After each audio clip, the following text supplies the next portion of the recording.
नरेंद्र मोदी विचार मंचच्या पश्चिम महाराष्ट्र प्रदेशाध्यक्षपदी पूनमताई तोडकर यांची नुकतीच निवड करण्यात आली आहे।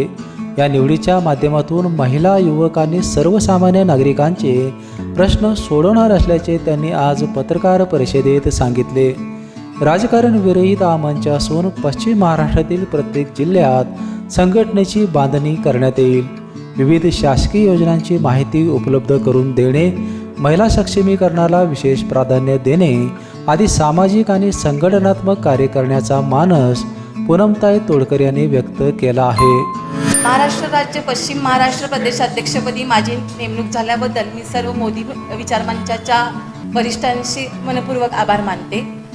कामाचा पुढचा आढावा महिलांना न्याय मिळवून दिला जाईल, महिलांवरचे अन्याय थांबवले जातील, उद्योजकांना प्रोत्साहन दिले जाईल, लाभार्थ्यांना योजनेचा लाभ मिळवून दिला जाईल।